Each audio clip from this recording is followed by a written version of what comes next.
साहित्य संमेलनाच्या आधी जे कार्यक्रम घेतले जातात ते घेण्यासाठी परवानगी घेणं आवश्यक असतं का, आणि घटना नेमकी काय सांगते या सगळ्या? कोणाची परवानगी? साहित्य परिषदेची किंवा ह्याची अध्यक्षांची, साहित्य महामंडळाच्या. साहित्य संमेलन साहित्य महामंडळाच्या घटनेप्रमाणे चालतं. व्हावं अशी अपेक्षा असते, ते होत नाही. आता त्यात अनेक फाटे असे फुटायला लागलेले आहेत, अनेक गोष्टी त्यात गुंतत आहेत. आणि साहित्य महामंडळातील लोक पुरेसे गंभीर आहे की नाही, आपण वेगळा मुद्दा त्या बाबतीत असू शकतो आपल्या घटनेच्या बाबतीमध्ये. परंतु साहित्य संमेलन सुरू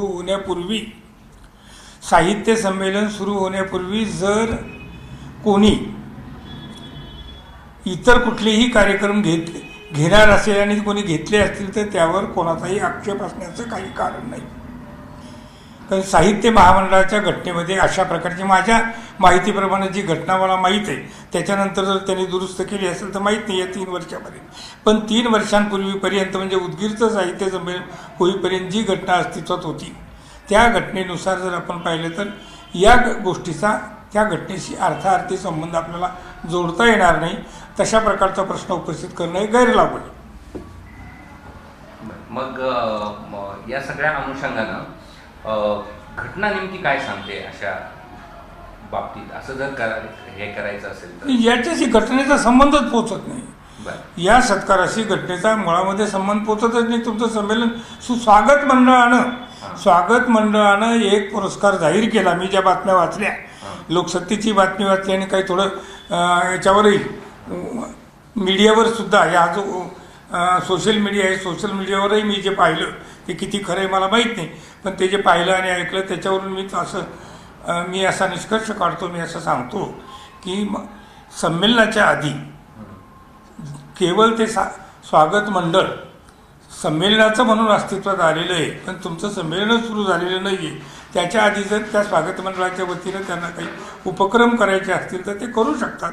त्या घटना त्या संबंधामध्ये कोणत्याही प्रकारचं बंधन स्वागत मंडळावर आणू शकत नाही. तशा प्रकारची तरतूद घटनेत नाही.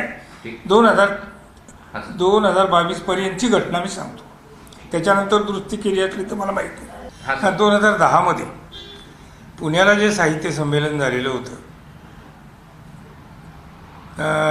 मार्च महिन्यामध्ये ते झालेलं होतं 2010च्या, त्यावेळेला मी साहित्य महामंडळाचा अध्यक्ष होतो.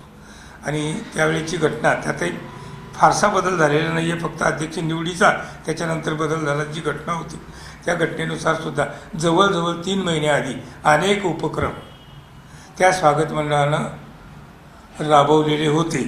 त्यावेळेला कोणत्याही प्रकारचा आक्षेप त्याच्यावर घेता येत नव्हता साहित्य महामंडळाला, की साहित्य संमेलन जर सुरू झालेलं नाही, साहित्य संमेलन जर सुरू झालेलं नाही किंवा साहित्य संमेलन झालेलंच नाही आहे तर त्याच्या आधी तुम्ही कसे काय कार्यक्रम घेता. त्यांचं म्हणणं वातावरण निर्मितीसाठी आम्ही कार्यक्रम घेतो आणि हा आमचा भाग आहे, हा साहित्य महामंडळाचा भाग नाही. तो त्यांचं म्हणणं बरोबर होतं आणि म्हणून 3 महिने त्यांचे कार्यक्रम पुण्यामध्ये निरनिराळे लोक बोलवून चालू होते. त्याला त्यांनी संमेलनपूर्व संमेलन असं नाव दिलेलं होतं. संमेलनपूर्व अशा प्रकारचा एखाद्याचा सत्कार त्यांना करायचा असेल किंवा पुरस्कार द्यायचा असेल स्वागत मंडळाला तर ते देऊ शकतं. हा पायंडा आहे. ही परंपरा निर्माण झालेली 2010 पासून. एबीपी माझा, उघडा डोळे बघा नीट.